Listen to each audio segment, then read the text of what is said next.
Welcome to சுடு தண்ணி. இன்னைக்கு நம்ம வீடியோவில் ஆல் டைம் ஃபேவரட்டான ஒரு ரெசிபியை தான் பண்ண போகிறோம். பொட்டேட்டோ வச்சு ஒரு சூப்பரான ஸ்நாக் பண்ண போகிறோம். பொட்டேட்டோ வெஜஸ் எப்படி பண்ணுறதுன்னு பார்க்கலாம். இதோட இன்க்ரீடியன்ஸை நான் டிஸ்கிரிப்ஷன் பாக்ஸில் கொடுக்குறேன். இப்போ வாங்க சேர்ந்து சமைக்கலாம். ஃபஸ்ட்டு இதுக்கு நான் 4 உருளைக்கிழங்கு எடுத்திருக்கேன். கொஞ்சம் நீட்டமாக இருக்க உருளைக்கிழங்காக எடுத்துக்கோங்க. இதோட தோல் சீவிடலாம். இப்போ இதை நம்ம கட் பண்ணிக்கலாம். ஃபஸ்ட்டு ஹாஃபாக கட் பண்ணிவிட்டு அதை ஒரு ஹாஃபாக கட் பண்ணிக்கோங்க. இப்போ சென்டரை நோக்கி ஒரு கட் பண்ணிக்கலாம். இந்த ஷேப்பில் தான் வெஜ்ஜஸ் இருக்கும். ஸோ இந்த மாதிரி எல்லாத்தையும் கட் பண்ணி வச்சுக்கோங்க.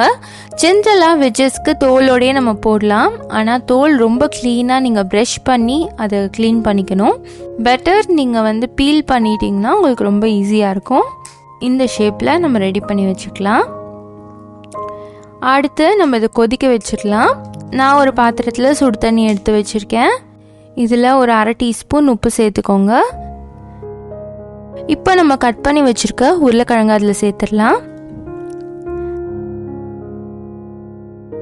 எல்லாத்தையும் சேர்த்துட்டு ஒரு 3 நிமிஷம் இதை கொதிக்க வச்சுருங்க.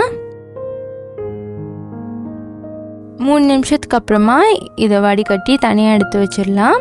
தண்ணியில் நல்லா வடிஞ்சதுக்கு அப்புறமா இதில் 1/2 கப் மைதா சேர்த்துக்கோங்க. சேர்த்துட்டு நல்லா பெரட்டி விட்டுடலாம். ஸோ உங்களுக்கு இது நல்லா ட்ரை ஆகிடும். அதுக்காக இந்த ஸ்டெப் நம்ம பண்ணுறோம். பார்த்திங்கன்னா நல்லா பெரட்டியாச்சு. ஒரு பிளேட்டில் நம்ம வச்சிடலாம். இருக்கட்டும். அடுத்து இதுக்கான பேட்டர் நம்ம ரெடி பண்ணிடலாம். ஒரு பவுலில் 1/2 கப் மைதா சேர்த்துக்கிறேன்.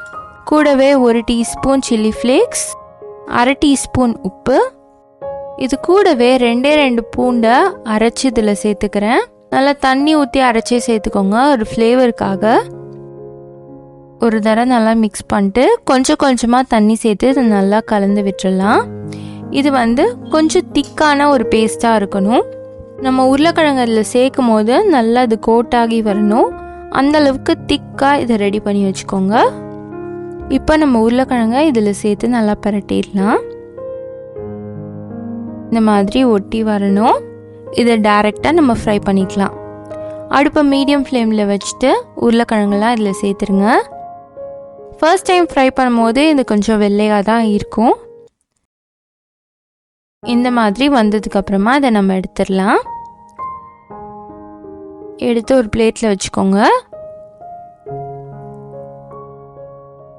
இப்போ எல்லா பேட்சையும் நம்ம ஃப்ரை பண்ணதுக்கு அப்புறமா மறுபடி இதை செகண்ட் டைம் நம்ம ஃப்ரை பண்ணணும். ஸோ இது நல்லா ஆறி இருக்கும். இதை நம்ம திருப்பி எண்ணெயில் சேர்த்துக்கலாம். ஸோ 2வது தடவை நீங்கள் ஃப்ரை பண்ணும்போது தான் நல்லா அந்த கிறிஸ்பினஸ் வரும். அதனால் செகண்ட் டைம் ஒரு தடவை நல்லா ஃப்ரை பண்ணி எடுத்துக்கோங்க. எல்லா பேட்சையும் உள்ளே சேர்த்துட்டு நல்லா ஃப்ரை பண்ணிக்கிறேன். இப்போ இது நல்லா கோல்டனாக வரும். அந்த டைமில் ஒரு டிஷ்யூவில் இதை சேர்த்துக்கோங்க. ஸோ எக்ஸஸ் ஆயிலெலாம் உங்களுக்கு அப்சர்வ் ஆகிடும். இப்போ நம்ம எடுத்துடலாம். பாருங்கள் இது எவ்வளோ சூப்பராக ரெடி ஆகிடுச்சுன்னு. நல்லா கோல்டனாக இது சூப்பராக ரெடி ஆகிடுச்சு. நம்மளோட பொட்டேட்டோ வெஜஸ் இப்போ ரெடியாக இருக்குது. இதோட டிப்புக்கு நம்ம பெரி பெரி மாயோ பண்ணிடலாம். 2 டேபிள் ஸ்பூன் மைனஸ் கூட 2 டீஸ்பூன் பெரி பெரி மசாலா சேர்த்துக்கிறேன். கொஞ்சம் கொஞ்சமாக சேர்த்துட்டு நல்லா மிக்ஸ் பண்ணி விட்டுக்கோங்க.